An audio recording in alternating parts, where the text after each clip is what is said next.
Hello again, it's Lock Noob, and I thought that I'd continue my way through some of um, fellow picker Yukov's locks, because he lent them to me, and at some point I must give them back, hadn't I? And we have the Master Lock 2250 here, and the Master Lock 160. So they're both quite classic padlocks. They obviously have been used, or well, I'm assuming they're being used. They look used, but you know they both got keys, and be worth kind of having a bit of a pick of them, isn't it? So who do we start with? Well, I've always liked these slightly shrouded shackle padlocks. I don't know why. They're sort of a bit different, don't they? So the Master Lock 2250 is first in the vise. Master Lock keyways, quite interesting, aren't they? Quite open. This one in particular is as open as I've seen a Master Lock keyway. It's particularly open. I mean, let's have a look in the old box and see what else I've got here that might just show you what a slightly more paracentric keyway would look like. So this is a CASP shutter lock, and if you just look there and just compare the two, you can see which one is a bit harder to get into.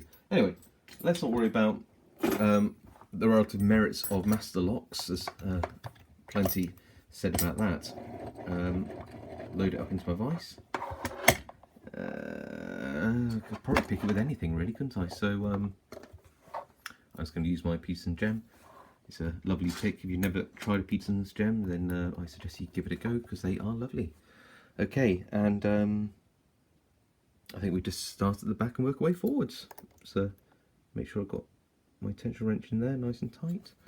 I'll move this a bit that way so it's a bit more central. And so Master Lock 2250. Let's go. So all the way to the back. Pin 5. Oh, tiny touch from 5 and it turned. 4, 3. The spools in here. 2 and 1. And yes, there's definitely a spool in there. I don't know whether you've seen, but I've got a false set there. Put my pick at 90 degrees. Even though it's bent, you can see there's some pretty good core turn there. So let's hunt that spool. It's been a long time since I picked this one, so I've forgotten the spools in it. Quite often with Master Locks, you don't really expect anything but standard. So nothing on 5. Something on 4, bit of counter rotation, yep, 4, 3, bit of counter rotation, 3, 2 and 1. Don't want to force 1, so let's go back in. Oh. And let's try again. So 5 doesn't want to go, 4, something on 4.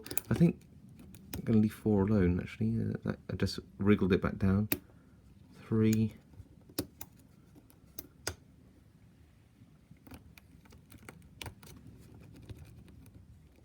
Funny old lock this. 5. So 5 actually seems like the gatekeeper to these spools. That's interesting because it's very, very, very light touch, that one. 5. And we're open. That was 4. So that was an interesting pick. I wasn't really expecting. It's got a sprung core as well. If I let go, watch. There we go. So I wasn't expecting spools to be in this Master Lock 2250. It's quite an enjoyable pick actually. That had a few surprises. It felt like 5 was. I need to like tap it, and the core turned a little bit, and it seemed to be whenever I picked 4 and 3 in particular, which I think were spools. It kind of lost the false set. And I think, I mean, obviously can't gut it, but I'm pretty sure that 5 was. Oh wow! Look how deep cut that bitting is there on 5. I mean, if that pin wasn't quite at the shear line, because I obviously had to move it, but it's also the gatekeeper to the spools, which are certainly the spools in position 4 and 3. Maybe these two as well, but they set quite quickly, so I don't have to worry about those. But there you go, the Mascot 2250, quite a nice pick this one. I'm not sure if they make it anymore, but if they do, I might have to get one myself.